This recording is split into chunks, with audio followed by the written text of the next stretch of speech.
Uma boa noite a todos. Queria dar as boas-vindas aos amigos e aos irmãos que decidiram aceitar esse encontro para poder estudar a Palavra de Deus.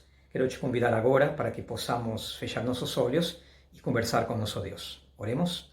Querido Deus, muito obrigado por mais um dia de vida, de cuidados e pela oportunidade de podermos estudar tua Palavra. Queremos te pedir sabedoria, discernimento a fim de entendê-la, mas de forma especial aplicá-la a nosso coração. Oramos em nome de Jesus. Amém. O final do ano passado foram minhas férias e saí com minha família para visitar vários lugares. Terminaram minhas férias, voltei para casa e 2 meses depois recebi um comunicado acerca de uma multa que eu teria que pagar por ter me excedido na velocidade em alguns trechos, ou em um trecho específico aí das estradas do Brasil. Eu confesso que no começo eu fiquei muito chateado com aquilo, mas depois raciocinei. As leis de trânsito, elas foram colocadas não necessariamente para me multar, mas para me proteger, para me cuidar. E hoje eu agradeço a Deus por causa das leis de trânsito, e não somente pelas leis de trânsito, mas também pelas leis do país, que nos permitem viver com uma certa harmonia, com um certo ordem. Imagina, vivemos um país e um mundo de crime, de corrupção, de violência. Se não houvesse leis, o mundo seria um caos, uma anarquia, e seria difícil ou impossível a convivência uns com os outros. Nosso grande Deus, Criador desse mundo, legislador desse mundo, ele também tem uma lei que entregou ao ser humano desde o começo da sua criação, e através dessa lei ele governa ou pretende governar esse mundo e dar ordem para todas as coisas desse mundo, porque ele é o grande legislador. E legislador significa que ele é o criador das leis. E como criador das leis, é ele, através das suas leis, o que define o que está certo e o que está errado. Há uma grande tendência, vamos dizer assim, entre muitos cristãos, de dizer que a lei divina, especificamente aquela que foi, ou que está escrita, melhor dizendo, em Êxodo, capítulo 20, onde se encontram os 10 mandamentos de Deus, essa lei especificamente não é mais válida para os cristãos do Novo Testamento. Muitos dizem, inclusive, que tudo o que da Bíblia pertence ao Velho Testamento, ele não tem mais valor porque pertence à Antiga Aliança. E que a partir do Novo Testamento, nós temos uma nova aliança. Então, todos os princípios, todas as leis ou normas que estiverem no Novo Testamento, elas têm valor. Mas o Velho Testamento, junto com os 10 mandamentos, eles foram abolidos na cruz, eles foram já deixados de lado e não precisamos mais obedecer. Bom, quero te convidar para que em algum momento, não vamos fazer isso agora, em casa você possa ler todo o capítulo 20 de Êxodo, Êxodo capítulo 20, porque aí você vai encontrar a legislação divina através da qual Deus quer governar esse planeta. Princípios muito importantes de nosso relacionamento com Deus e, de forma especial, de nosso relacionamento com o próximo. Ok, agora, por que essa posição de achar que os mandamentos de Deus em algum momento foram abolidos, pendurados na cruz quando Cristo morreu por nós? Isso é uma coisa muito perigosa. Vamos tentar raciocinar através da palavra de Deus. Romanos capítulo 3, versículo 20. Olha só o que diz. Por isso, nenhuma carne será justificada diante dele pelas obras da lei, porque pela lei vem o conhecimento do pecado. A lei é a que define o que está certo e errado, e é através da lei que nós conhecemos quando uma coisa está errada. Deixa eu te colocar um exemplo que eu tinha contado em um outro sermão. Em alguns países existe uma lei municipal que diz que não se pode pisar na grama dos lugares públicos do município. Okay? Se um guarda ele te pegar pisando na grama, ele vai anotar teu nome e você vai ser multado. Imagina que você viaja para um desses países e você não tem o conhecimento dessa lei. E aí você passa, de repente, por uma prefeitura, quem sabe por um hospital do município ou algum outro órgão público do município e você vai lá e pisa nessa grama. O que vai acontecer? O guarda vai ver você, vai pedir seu nome e em breve você vai receber na sua casa uma multa. Olha só como faz diferença o conhecimento da lei, porque pela lei vem o conhecimento do pecado. É a lei e o conhecimento dela que te abre os olhos para dizer, olha, isso aqui está errado. Só que quero te lembrar de que o desconhecimento da lei não te faz inocente. Pode te fazer ignorante, mas não inocente. Okay? Só que agora, olha esse outro versículo que complementa o primeiro. Romanos capítulo 4, versículo 15. Diz assim, porque a lei opera a ira, porque onde não há lei, também não há transgressão. Interessante, isso é verdade. Se não há lei que me diga que eu não devo fazer uma coisa, eu não estou transgredindo nada, eu não estou pecando. Por exemplo, vamos falar dessa mesma lei em alguns países onde é proibido pisar na grama. Imagina isso aqui no Brasil. Existe essa lei? Pelo menos eu não tenho conhecimento. Se você tiver conhecimento, depois você pode dar um toque para mim. Mas vamos falar daqui da cidade onde eu moro. Você aqui pode pisar na grama, dos lugares públicos, não há nenhum problema.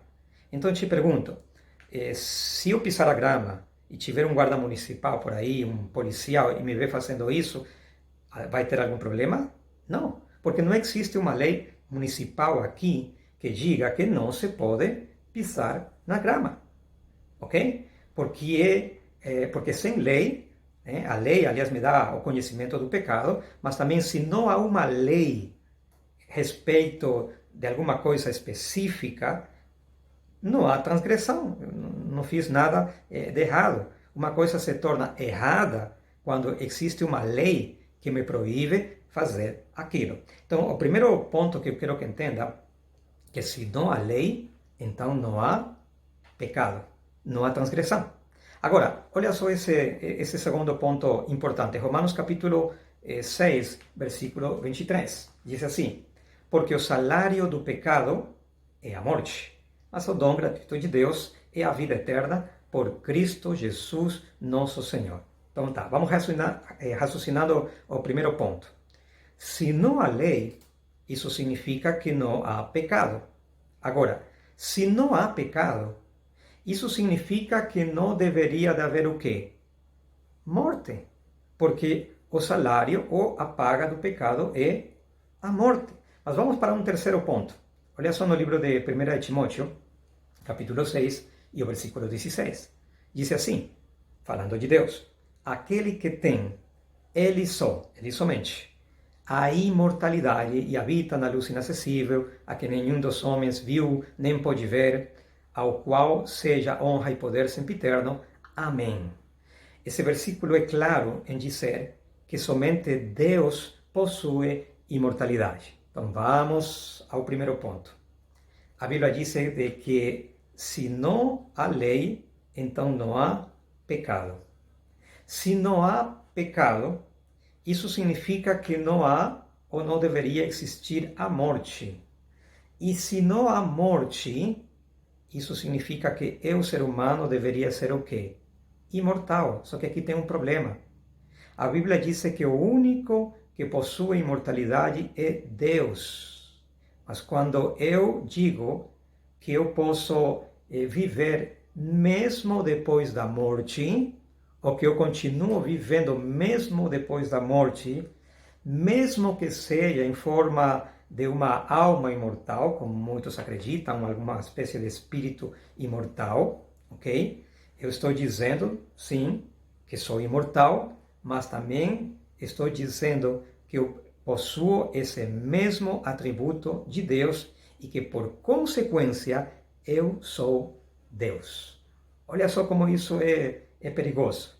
É interessante como muitos cristãos dizem que Deus tem alguns atributos que somente pertencem a Ele e jamais a um ser humano. Por exemplo, Deus é onisciente. Isso significa que Ele sabe todas as coisas. Um ser humano, finito, pecador, jamais poderia ser onisciente. Deus também é onipresente. Isso significa que Deus ele pode estar presente em todos os lugares. Um ser humano, finito, pecador, jamais poderia ter esse atributo. Mas nós também dizemos que um dos atributos de Deus é a imortalidade. Espera aí.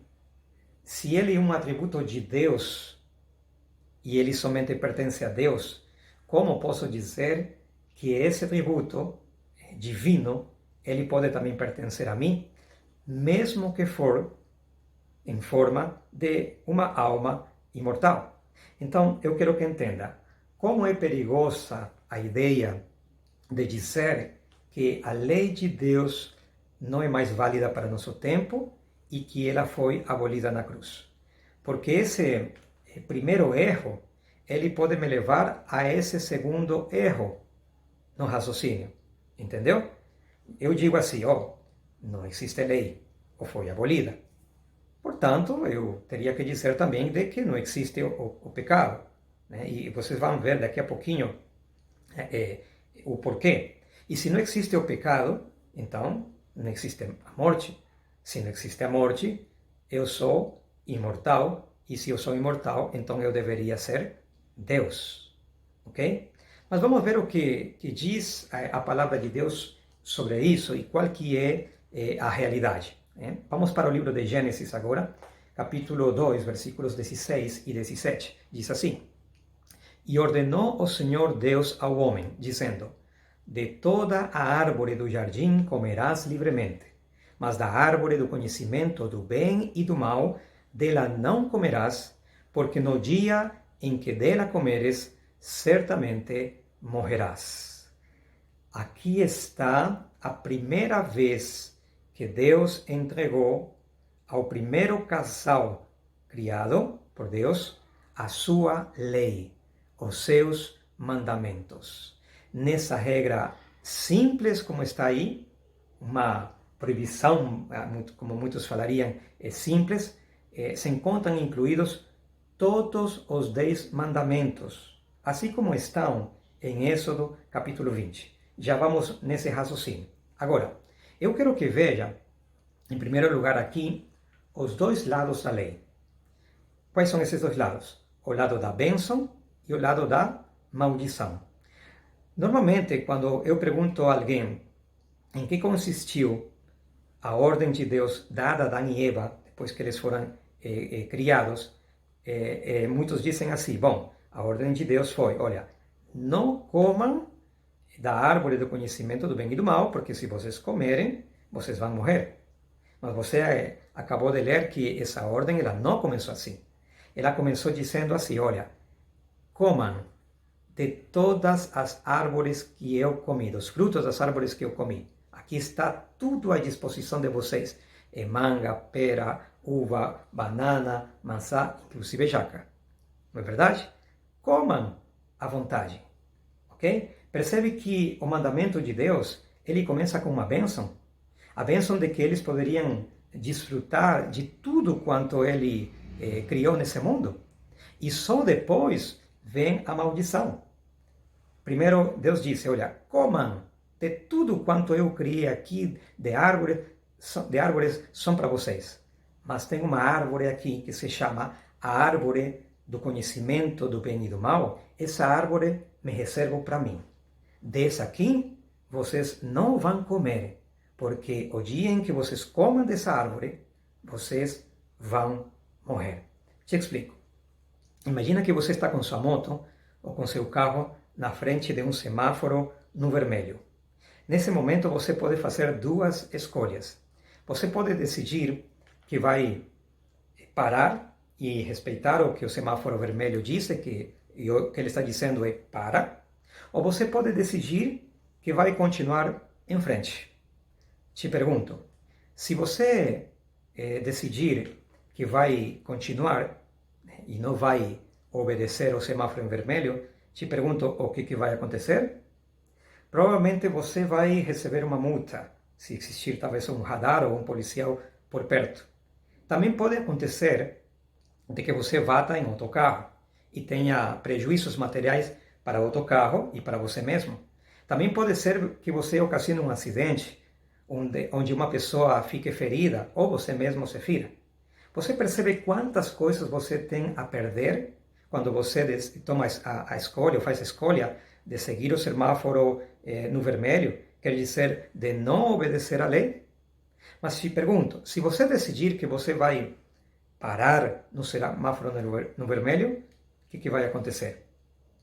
Você não vai ser multado, quer dizer, você não vai perder seu dinheiro, vai continuar dinheiro contigo, você não vai dar possíveis danos materiais para o carro de ninguém ou para teu próprio carro, você também provavelmente não vai ferir ninguém, ninguém vai sofrer com a sequência disso, né, fisicamente. Quer dizer, tudo de bom quando se obedecem às leis, mas quando a gente escolhe, e é uma escolha, podemos fazê-lo também, né, tudo de ruim pode acontecer na nossa vida. Agora, eu quero que perceba que a ordem específica de Deus foi, olha, não comam. Se vocês comem, vocês vão morrer. Ok?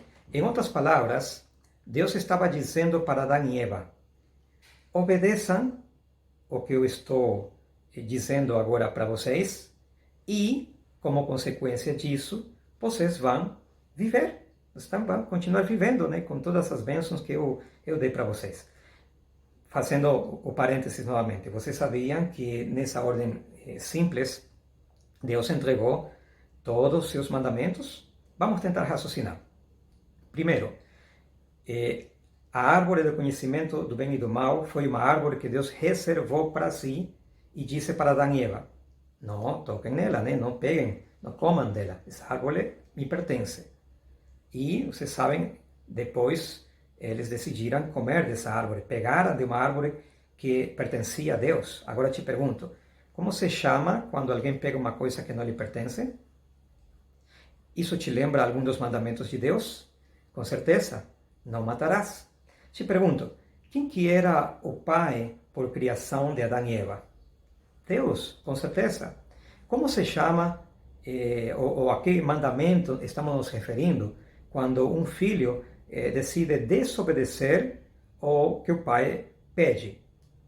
Isso não te lembra o mandamento honra teu pai e a tua mãe? Com certeza que sim. Vocês lembram, daqui a pouquinho já vamos ler, mas vocês lembram o momento em que Eva estava na frente da árvore do conhecimento do bem e do mal e viu ali a árvore, e a Bíblia diz que era árvore, uma árvore que chamou muito a sua atenção e que ela viu cobiçável para alcançar sabedoria.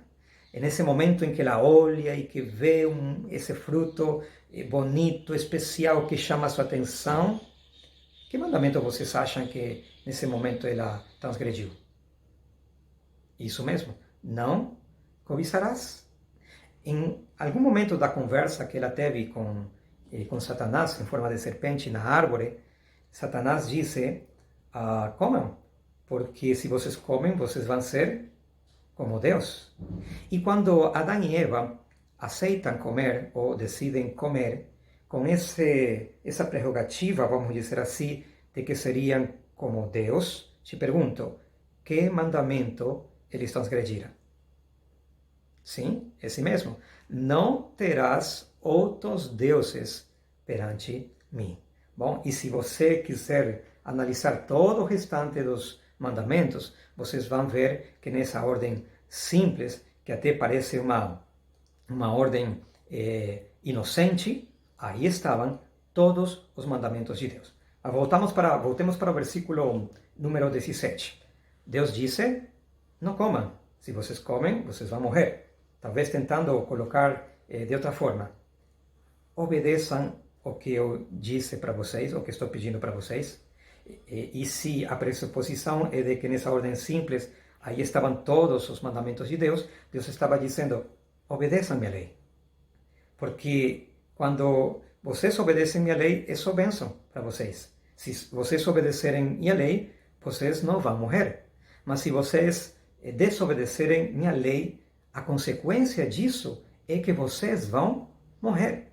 Agora, eu quero que me acompanhem aquele momento especial em que Eva, perto da árvore da ciência e do bem e do mal, agora tem um encontro com o inimigo. Vamos ver um trecho dessa conversa e eu quero chamar sua atenção para alguns momentos especiais dessa conversa. Gênesis, capítulo 3, versículos 1 ao 5. Versículo 1 diz assim: Ora, a serpente, que é Satanás, ou que era Satanás, era a mais astuta que todos os animais do campo que o Senhor Deus tinha feito.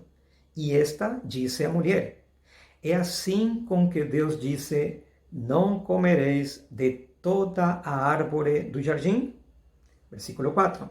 Então a serpente disse à mulher: Certamente não morrereis, porque Deus sabe que no dia em que dela comerdes, se abrirão vossos olhos e sereis como Deus, sabendo o bem e o mal.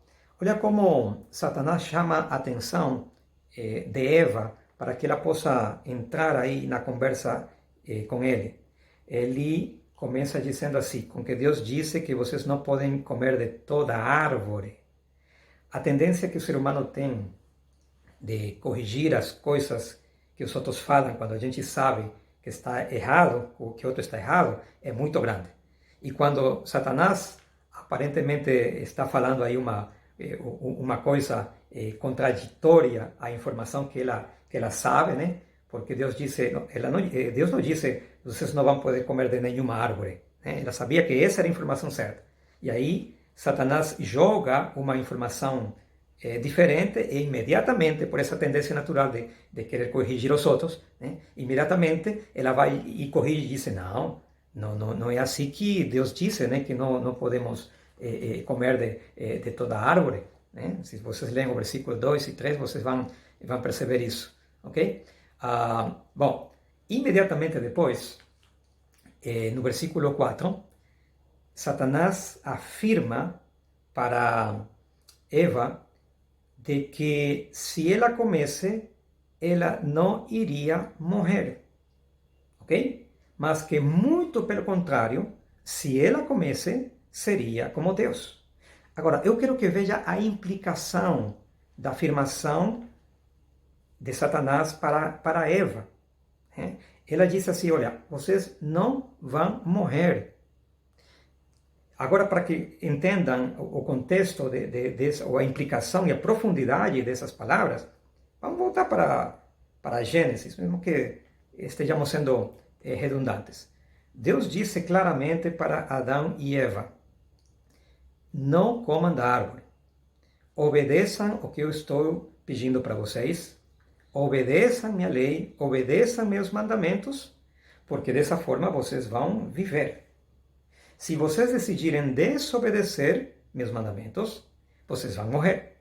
Então, basicamente, o que Satanás está dizendo aqui para Eva?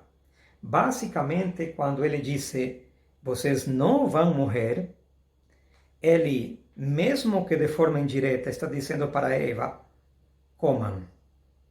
Vocês não vão morrer. Comam. Mesmo comendo, nada vai acontecer. Comer não vai dar nenhuma consequência para vocês. Vamos tentar dizê-lo de outro modo. Lembram que a ordem de Deus implicava todos os 10 mandamentos? Certo? Então, quando Satanás disse: vocês não vão morrer, ele também está dizendo: comam. Desobedeçam a lei de Deus, porque desobedecer a lei de Deus não tem consequências. Te pergunto, não é essa por acaso a voz que se escuta hoje nesse mundo pós-moderno, onde muitos jovens, às vezes influenciados pelo que se aprende nas escolas e nas universidades, tentam viver esse estilo de vida que talvez você já escutou, que se chama La Vida Loca. Quer dizer, vive a vida ao máximo possível, porque não tem problema em você não ter limites, vive uma vida sem regras, faça o que quer, porque tudo nessa vida é relativo. Essa é uma das bases do pensamento pós-modernista. Tudo é relativo. Aquilo que é errado para você não significa que tenha que ser errado para mim, ok? E aquilo que é certo para você não significa que também tenha que ser certo para mim. Eu posso considerar isso como uma coisa errada. Está me entendendo? Portanto, nós como jovens não podemos ter limites. Há muitos jovens que em casa, quando o pai coloca regras, normas do que se pode, não se pode fazer, horário para sair, horário para entrar, né, para dormir, o tipo de coisas que eles vão poder assistir, seja na internet ou na televisão. Muitos ficam mal com isso. Ai, eu não gosto dos meus pais, eles são quadrados, eles têm muitas leis, eu gostaria de ter liberdade, porque nessa casa eu não tenho liberdade, eu não posso fazer o que eu quero. E eles não entendem que nas regras do pai e da mãe em casa, eles estão tentando proteger você. Teus pais que amam você e conhecem melhor do que ninguém você, e que seriam capazes de fazer por você qualquer coisa que ninguém de teus amigos nem conhecidos jamais faria, eles que amam você, através das normas da casa, o que eles estão tentando fazer é cuidar de você, proteger você. Está me entendendo? Portanto, tenha cuidado e reflita um pouco quando você olhar para as normas de casa e dizer ou pensar que elas te restringem demais, que não te dão liberdade, que você gostaria de fazer o que você quiser. Tenha cuidado, porque esse é o estilo de vida do mundo de hoje.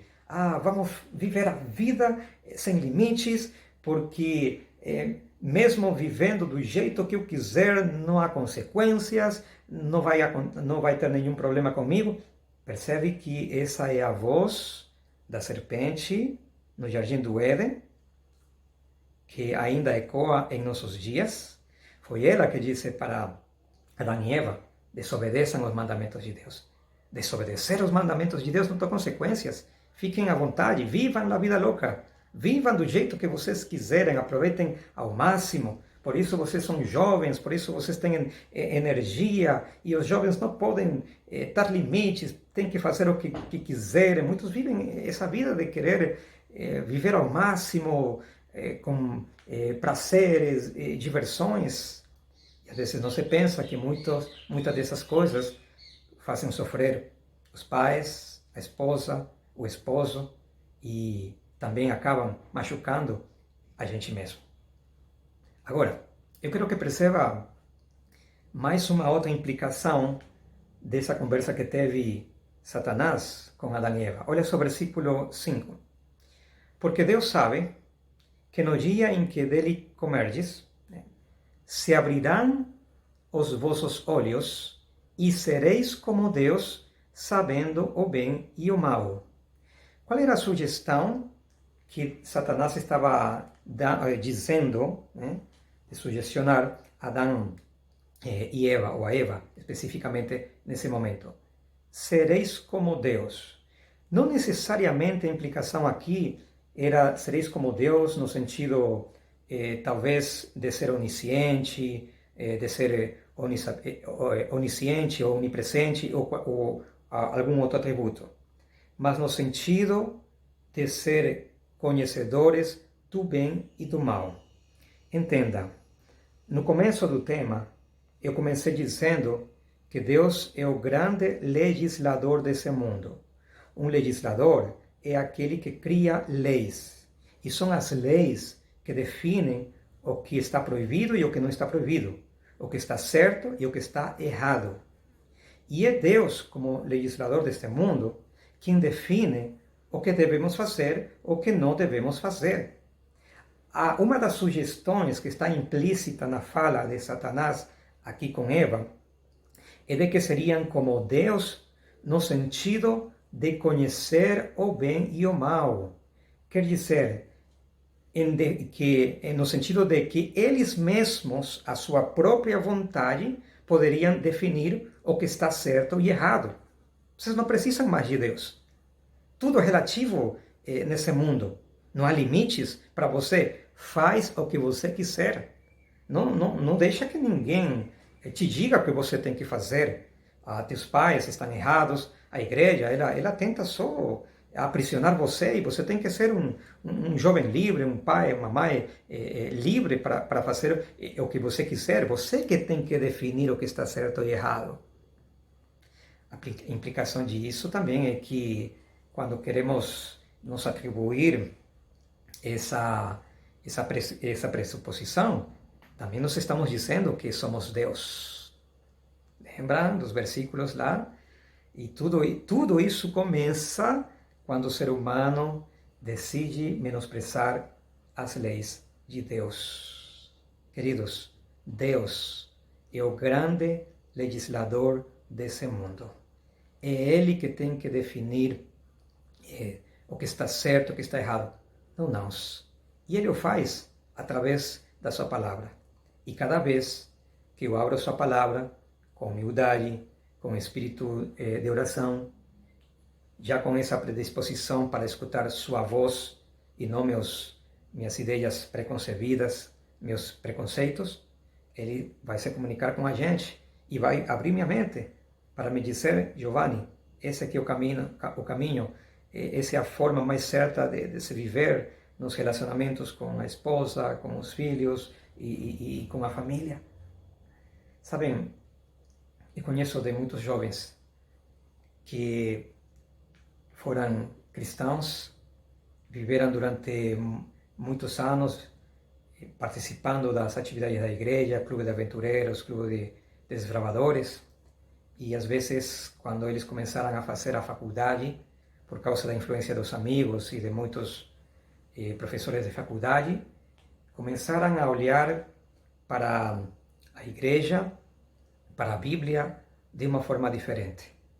Como que igreja e Bíblia fossem mais instrumentos de prisão que não lhes permitissem viver uma maior felicidade, uma vida do jeito como eles gostariam de viver. E assim viveram durante muitos anos.